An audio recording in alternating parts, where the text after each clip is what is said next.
মৌনী অমাবস্যায় অমৃত স্নান করার হুড়োহুড়ি এবং মহাকুম্ভে ত্রিবেণী সঙ্গমে স্নান করতে গিয়ে পদপিষ্টের ঘটনা, জখম হয়েছেন বহু পুণ্যার্থী, পদপিষ্ট হয়ে মৃত্যুর আশঙ্কাও কিন্তু করা হচ্ছে। তবে যেমনটা জানা যাচ্ছে, আপাতত পরিস্থিতির নিয়ন্ত্রণে প্রশাসনের তরফ থেকে সব রকমভাবে নিরাপত্তার দিকে নজর রাখা হয়েছে এবং পরবর্তীকালে এই ধরনের ঘটনা যেন না ঘটে রেখেছে প্রশাসন।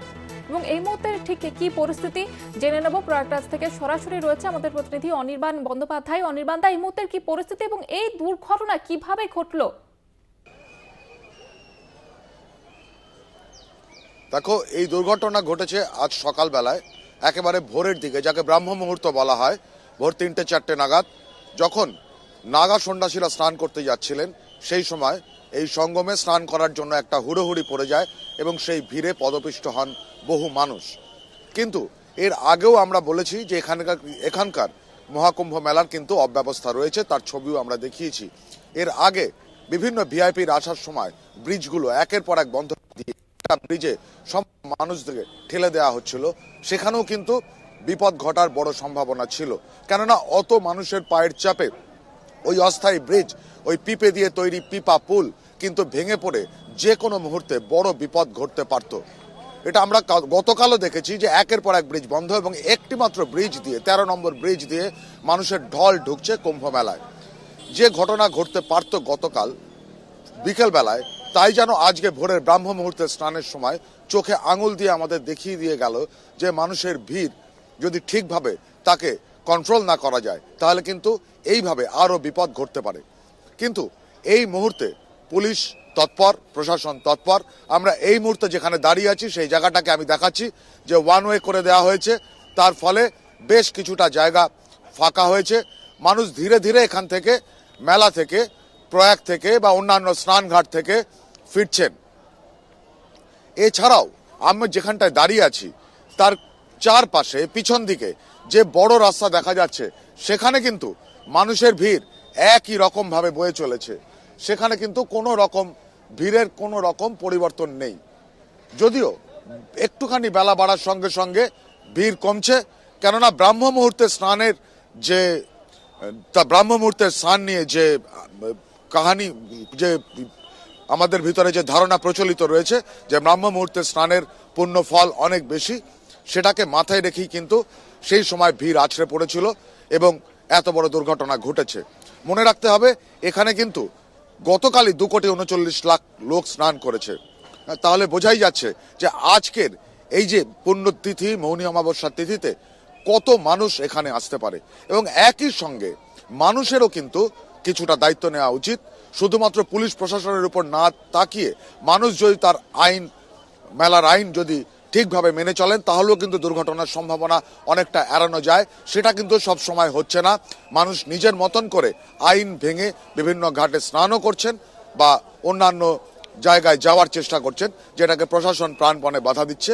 কিন্তু এখনো পর্যন্ত যা ঘটার ঘটে গিয়েছে, 25 থেকে 30 জন মতো আহত, মৃত্যুর কোনো খবর এখনো পর্যন্ত নেই। প্রশাসন এবং সরকার তৎপরভাবে একে আটকানোর চেষ্টা করছে এবং ভিড় কিন্তু যত বেলা হবে আরো একটু বাড়বে বলে দুপুর বা বিকেলের দিকে এরকমই আশা করা যাচ্ছে। অনির্বাণ দা, যেমনটা তুমি জানিয়েছিলে এর আগেও যে ছবি সামনে এসেছিল যে চূড়ান্ত অব্যবস্থার ছবিও কিন্তু ধরা পড়েছিল, সেক্ষেত্রে এই দুর্ঘটনা ঘটার পর কি কোথাও বাড়তি কোনো সতর্কতা নেওয়া হয়েছে প্রশাসনের তরফ থেকে? হ্যাঁ, অবশ্যই। দেখো, বাড়তি সতর্কতা তো জারি করা হয়েছে। প্রশাসন এবং পুলিশ প্রাণপণে চেষ্টা করে যাচ্ছে ভিড়কে নিয়ন্ত্রণে রাখার। কিন্তু মনে রাখতে হবে, এই মহাকুম্ভ হচ্ছে 144 বছর পর। অর্ধকুম্ভ হয় 6 বছর অন্তর, পূর্ণকুম্ভ হয় 12 বছর অন্তর, আর এই মহাকুম্ভ হচ্ছে 144 বছর অন্তর। ফলত বোঝাই যাচ্ছে এখানে কি বিপুল পরিমাণ মানুষ এসছেন, যার ফলে এই বিপুল ভিড়কে নিয়ন্ত্রণ করাও কিন্তু একটা অত্যন্ত কঠিন কাজ। পুলিশ এবং প্রশাসন প্রাণপণে সেই চিকিৎসা করছে। কিন্তু যখন এত ভিড় বাড়েনি, অব্যবস্থা কিন্তু সেই সময় থেকেই ছিল, যেটা আমরা দেখিয়েছি আমরা কলকাতা টিভির পর্দায়। এখন এই ঘটনা ঘটে গিয়েছে, মুখ্যমন্ত্রীর বাড়িতে বৈঠক চলছে, মুখ্যমন্ত্রী তার বক্তব্য জানিয়েছেন এবং একই সঙ্গে প্রধানমন্ত্রী বারবার ফোন করে অবস্থার পরিস্থিতির খোঁজ নিচ্ছেন। কিন্তু আমরা আশা করছি এরপর এখনো পর্যন্ত যে স্নান বাকি আছে, অর্থাৎ বসন্ত পঞ্চমী তিথি এবং মহাশিবরাত্রি তিথি, সেখানে এরকম কোনো রকম দুর্ঘটনা ঘটবে না, এটুকুই আশা করা যেতে পারে।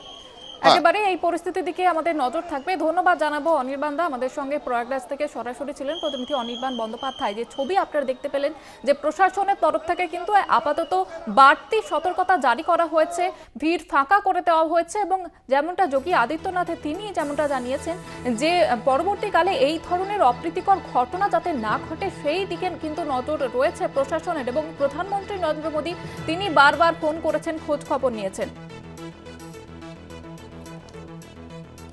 আপনারা যে ছবি দেখতে পাচ্ছেন এই মুহূর্তে র্যাব মোতায়েন করা হয়েছে, সেখানে বিশাল পুলিশ বাহিনী সেখানে উপস্থিত এবং ভিড় কিন্তু ফাঁকা করে দেওয়া হচ্ছে। যেমনটা আশঙ্কা করা হচ্ছিল যে ভিড় কিন্তু বাড়তে পারে, যত বেলা বাড়বে তত বেলা বাড়ার সঙ্গে সঙ্গে ভিড় যে বাড়বে এমনটা কিন্তু মনে করা হচ্ছিল। তবে প্রশাসনের তরফ থেকে কিন্তু বাড়তি সতর্কতা অবলম্বন করা হয়েছে, সেই মতোই সেই ছবি আপনারা দেখতে পাচ্ছেন। পুলিশ মোতায়েন রয়েছে, বিশাল পুলিশ বাহিনীর সঙ্গে র্যাবও কিন্তু নেমেছে সেখানে মেলায়, যাতে পরবর্তীকালে কোনো রকমের অপ্রীতিকর ঘটনা না ঘটে সেই দিকে নজর রয়েছে প্রশাসনের। এবং মুখ্যমন্ত্রী যোগী আদিত্যনাথ তিনিও যেমনটা জানিয়েছেন যে প্রধানমন্ত্রী নরেন্দ্র মোদী তিনি ফোন করে বারবার খোঁজ খবর নিয়েছেন এবং কেন্দ্র সরকারের তরফ থেকে উত্তরপ্রদেশের সরকারের তরফ থেকে কিন্তু সব রকমের ব্যবস্থা নেওয়া হয়েছে পরবর্তীকালে এই ধরনের যেন দুর্ঘটনা না ঘটে।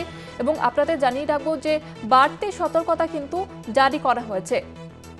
আপনাদের জানিয়ে রাখবো ঘটনায় 12 থেকে 13 জনের মৃত্যু হয়েছে, এমনটা কিন্তু আশঙ্কা করা হয়েছে। আপাতত স্থায়ী শান বন্ধ রাখার সিদ্ধান্ত।